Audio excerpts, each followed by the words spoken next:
Buenas, en el día de hoy la doctora Nayarit Maldonado y mi persona María Julieta Quiroz, de octavo y decimosegundo semestre pertenecientes al semillero de investigación de biología molecular y enfermedades infecciosas, vamos a presentarles el siguiente proyecto de investigación que tiene como título Diabetes como factor agravante en el COVID-19 y sus determinantes en pacientes de una unidad de cuidados intensivos del Hospital de Barranquilla durante el año 2020. La enfermedad por coronavirus 19, o como muy bien lo conocemos, COVID-19, se designó como una enfermedad infecciosa altamente contagiosa que es causada por el síndrome respiratorio agudo severo coronavirus 2, o como muy bien lo conocemos, SARS-CoV-2.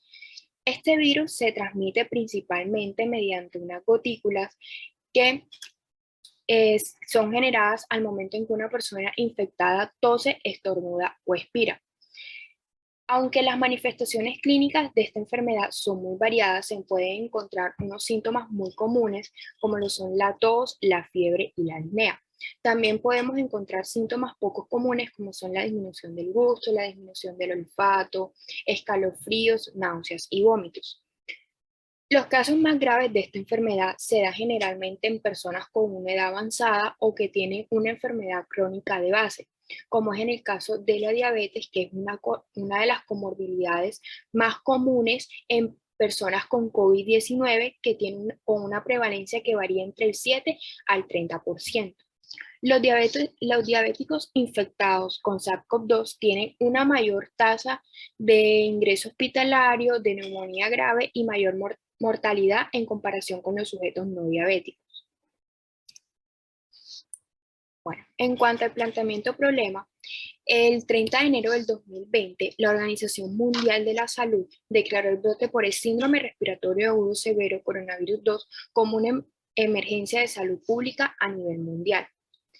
Debido a la propagación del virus entre el mes de abril y el mes de septiembre del 2020, en Colombia se notificaron 679.513 personas infectadas por SARS-CoV-2, de las cuales 874 de estos sujetos ingresaron a una unidad de cuidados intensivos. La situación a nivel mundial se tornó compleja dada la propagación del virus a todos los continentes. Colombia no estuvo exento del avance de la pandemia, generando así una afectación del sistema de salud, dada la demanda de los servicios en atención, que sumando a la escasez en muchas zonas del país de las unidades de cuidados intensivos, de falta de profesional capacitado y también carencias de insumos médicos necesarios para tratar dicha patología, ocasionó una crisis sanitaria sin precedentes que conllevó a la implementación de medidas para contrarrestar a la demanda de servicios hospitalarios como lo fueron las cuarentenas estrictas. Durante el inicio de la enfermedad, los pacientes presentaron un cuadro clínico de leve a moderado con unos paraclínicos de glicemia, de hemoglobina glicosilada y perfil renal.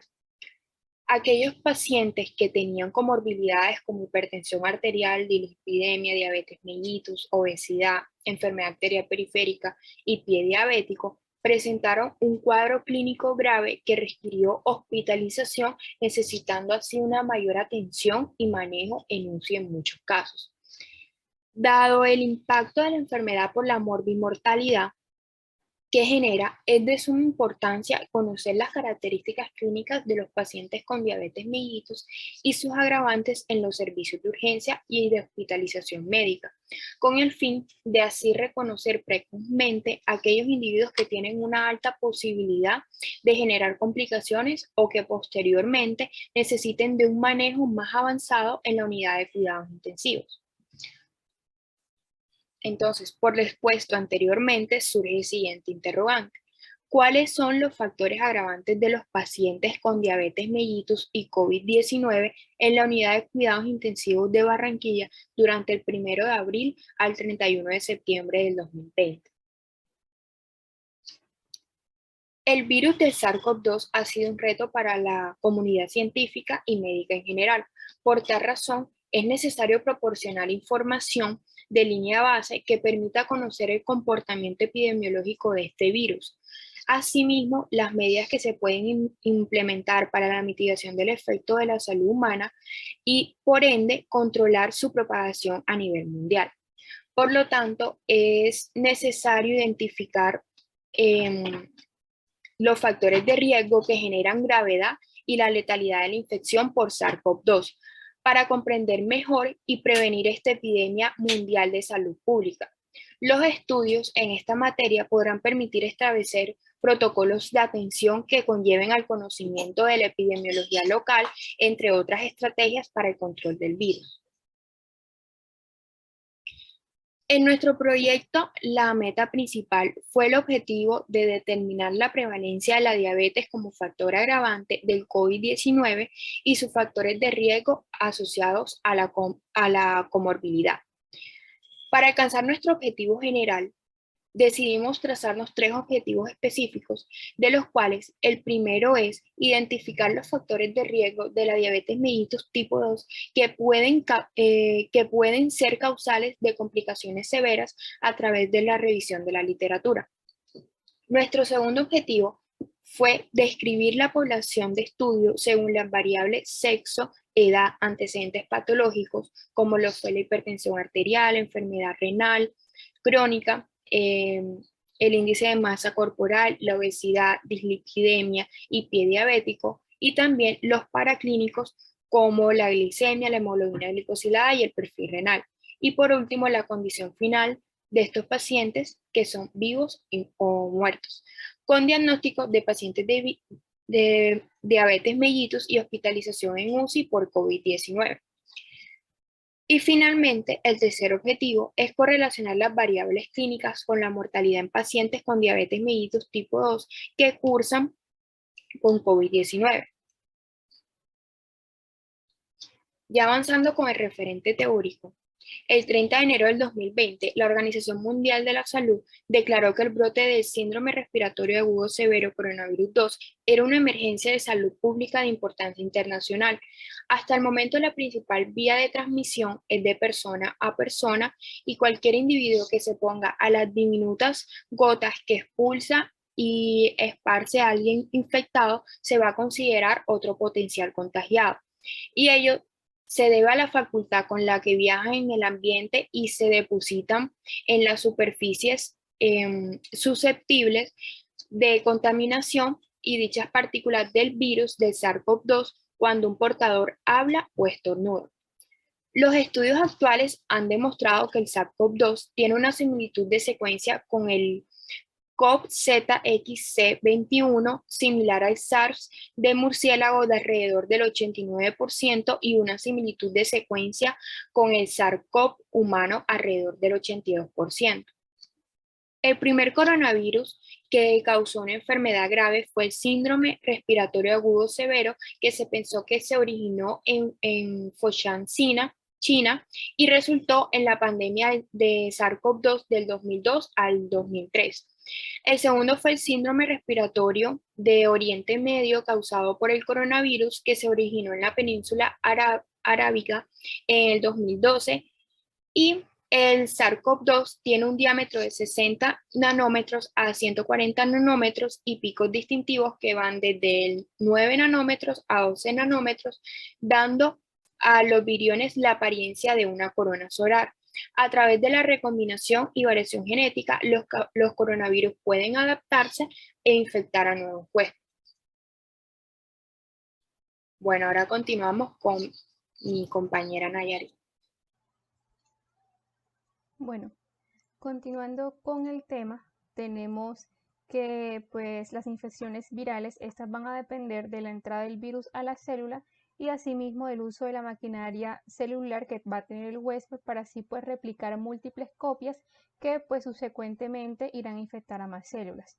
Asimismo, tenemos que el coronavirus SARS-CoV-2 va a ingresar a la célula del huésped usando la enzima convertidora angiotensina 2 como receptor funcional, teniendo en cuenta que pues estas se van a expresar en las células epiteliales alveolares tanto tipo 1 como tipo 2 y a su vez estas pues van a tener dos fracciones, una soluble y una pues que va a estar unida a membrana.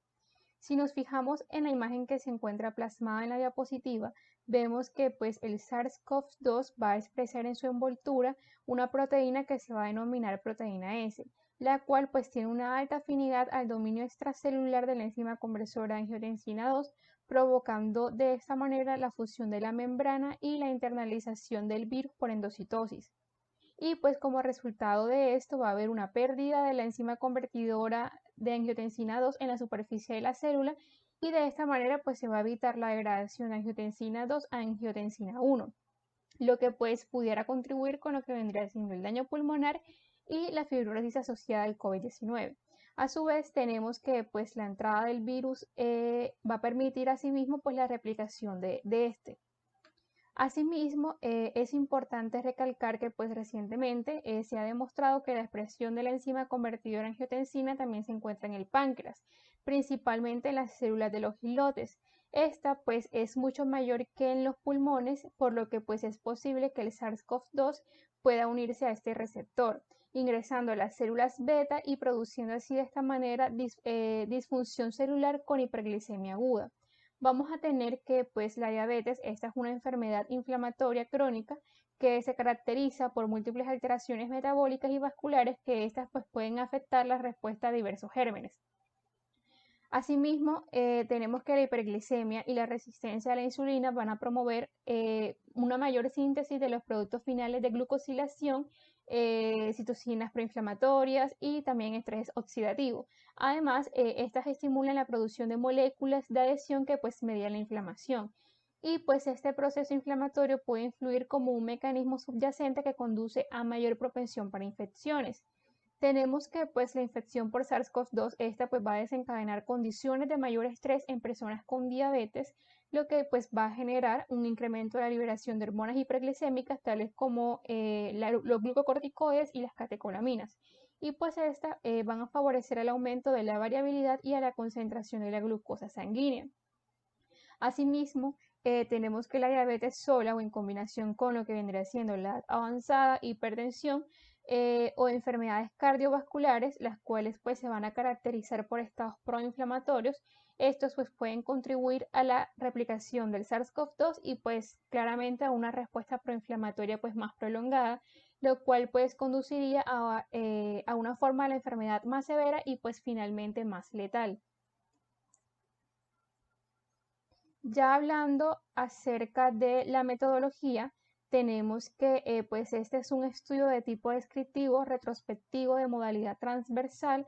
Con respecto al cálculo de la muestra, tenemos que este pues fue por conveniencia, en el cual pues analizaron 272 pacientes atendidos en la UCI del Camino Universitario Distrital Adelita de Char, cuyos criterios de selección para este estudio pues se incluirán pacientes que pues claramente ingresaron a la unidad de cuidados intensivos del Camino Universitario Distrital Adelita de Char, que estos pues tenían que tener diagnóstico confirmado por SARS-CoV-2 mediante una prueba RT-PCR. Estos pacientes además tenían que ser mayores de 18 años y tenían que haber sido atendidos durante el periodo del 1 de abril hasta el 31 de agosto del 2020. También cabe resaltar que pues, de este estudio se van a excluir lo que vendrían siendo las historias clínicas, ya sean incompletas o que éstas hayan sido mal diligenciadas. Con respecto a la fuente, aquí es importante mencionar que se tomará de fuentes secundarias y asimismo los datos clínicos se obtendrán directamente de la historia clínica del paciente que pues va a reposar en Camino Universitario Distrital Adelita de Char. Ya con respecto al plan de análisis, tenemos que pues una vez seleccionados los pacientes, estas variables de estudio se van a tomar a través de los registros médicos del Sistema de Información Institucional y estos pues se van a almacenar en un instrumento de recolección de datos. Posterior a esto vamos a tener que pues esta información se va a plasmar en lo que vendría siendo una base de Excel que pues van a manejar los investigadores principales del estudio. Claro está pues confirmando siempre su confidencialidad. Además, tenemos que pues se utilizarán medidas de tendencia central y pues se correlacionarán las variables clínicas tales como sexo, edad, antecedentes patológicos como la hipertensión arterial, la enfermedad renal crónica, la obesidad, dislipidemia, pie diabético y también pues el índice de masa corporal del paciente. También se van a manejar para clínicos tales como la glicemia, la hemoglobina glicosilada, el perfil renal del paciente y también pues la condición final de nuestro paciente, ya sea que éste haya fallecido o no. Y todo esto pues utilizando como herramienta estadística lo que vendría siendo Stats-Graphics y pues EpiInfo la versión 7.24. Ya pues en relación a las consideraciones éticas de este estudio, vamos a ver que pues se utilizaron los debidos procesos bioéticos pues con el Comité Institucional para la Recolección de la Historia Clínica. También se utilizaron tabulación en la base de datos y pues el consentimiento informado previo a los pacientes según pues la resolución 8439 de 1993 de Colombia. Bueno, ya con respecto a los resultados de este estudio, tenemos que se obtuvo una muestra total de 272 pacientes, de los cuales 117 fueron de sexo femenino, lo cual equivale a un 43%, y 155 fueron de sexo masculino, lo cual pues equivale a un 57%. Con respecto a la edad promedio, como podemos observar, la que tuvo mayor predominio fue la de mayor de 60 años, con un porcentaje del 53.3%, lo que equivale a 145 pacientes. Y finalmente, con respecto al índice de masa corporal, el que tuvo mayor prevalencia fue el de 18.5 a 24.9, lo que equivale a un 35.2% con 96 pacientes. Ya hablando de los factores predisponentes, como lo podemos ver plasmado en la diapositiva, como podemos observar, el que tuvo menor prevalencia fue el pie diabético con un solo paciente y el de mayor prevalencia fue la hipertensión arterial con 148 pacientes. Asimismo, tenemos el perfil renal, que como podemos observar en el gráfico, el que tuvo mayor prevalencia dentro de los estadios fue el estadio 1 con 98 pacientes y el de menor prevalencia dentro de los estadios fue el estadio 3A con 16 pacientes. También con respecto a los paraclínicos tenemos que 60 pacientes durante la toma de la glicemia presentaron esta misma con un valor de mayor a 200 miligramos sobre decilitros. Claramente esta pues fue tomada al azar. Y con respecto a la hemoglobina glicosilada, como podemos observar, 36 pacientes obtuvieron un resultado cuyo valor fue mayor a 6.4. Y finalmente tenemos pues la condición final de nuestros pacientes. Tenemos que con respecto a los pacientes con diabetes y COVID-19, tenemos que de una muestra total de 272 pacientes, 202 fallecieron, correspondiendo a un 74.2%. Ya con respecto a las conclusiones de este estudio, tenemos que pues los pacientes de sexo masculino, estos representan una mayor proporción de diabéticos con COVID-19 con una edad promedio pues mayor de 65 años. Además, se logra inferir que pues la hipertensión arterial puede estar asociada a una condición pues más grave en pacientes diabéticos con COVID-19. Además, el paraclínico más prevalente en los individuos fue el perfil renal y finalmente, pues el 74.2% de los pacientes que ingresaron a UCI, pues lamentablemente fallecieron. Eso es todo. Muchísimas gracias por su atención.